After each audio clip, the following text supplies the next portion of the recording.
Hello बाबा. अहो करणबद्दल बोलायचं होतं. गेल्या काही दिवसापासून खूप विचित्र वागतोय तो. अहो त्याला नॉनव्हेज अजिबात आवडत नाही.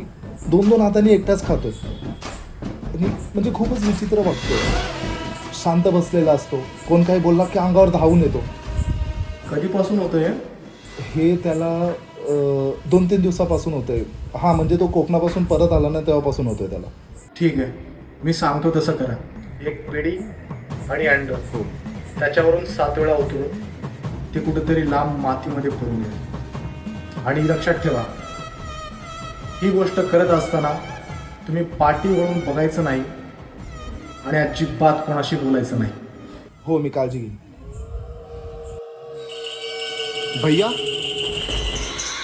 अरे करण तू काय. तुम्ही पाठी वळून बघायचं नाही आणि अजिबात कोणाशी बोलायचं नाही. फसला. तू फसला.